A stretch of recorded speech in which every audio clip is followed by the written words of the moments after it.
Начало лета 1525 года. Франкония затянута дымом пылающих замков и монастырей. Крестьянская война в Германии достигла своей кровавой кульминации. Однако крестьянским армиям, воодушевленным первыми успехами, теперь противостоит безжалостная и профессиональная военная машина Швабского союза. К началу июня крупнейшие отряды франконских повстанцев оказались в критическом положении. Незадолго до решающего столкновения их покинул главнокомандующий, имперский рыцарь Гёц фон Берлихинген, тайно бежавший из лагеря. Оставшись без опытного военного руководства, крестьянская армия, около 8000 человек, отступила к городу Кёнигсхофен на Таубере. Им противостояли войска Швабского союза под командованием Трухзеса, сенешаля Георга фон Вальдбурга, ветерана, прозванного «крестьянским бичом». Его армия уступала в численности, но состояла из тяжеловооруженной рыцарской конницы и закаленной в боях пехоты – ландскнехтов. Повстанцы заняли оборонительную позицию на холме Турмберг, неподалеку от города.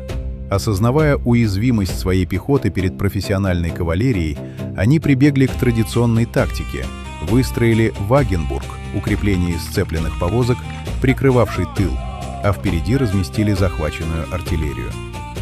2 июня войска Швабского союза пошли в наступление. Сражение развивалось стремительно. Крестьяне открыли огонь из пушек, пытаясь сдержать продвижение противника. Георг фон Вальдбург не стал ввязываться в изнурительную фронтальную атаку. Он сковал силы повстанцев спереди, одновременно направив свою тяжелую кавалерию в обход холма для удара с фланга и тыла, прямо по уязвимому Вагенбургу. Удар бронированной конницы с тыла вызвал мгновенную панику в рядах плохо обученных ополченцев. Строй рухнул, Вагенбург был прорван. Сражение превратилось в то, что современники назвали «Einweidlich Gehetz» — жестокая травля. Ландскнехты и рыцари без пощады уничтожали бегущих. К наступлению ночи на поле боя уцелело не более 600 повстанцев. Солдаты Вальдбурга, прочесывая местность, пленили еще около 500 человек, которые пытались спастись, притворяясь мертвыми. Сражение при Кёнигсхофене стало катастрофой для франконского очага восстания. Крестьянская армия была полностью уничтожена, потеряв несколько тысяч человек убитыми.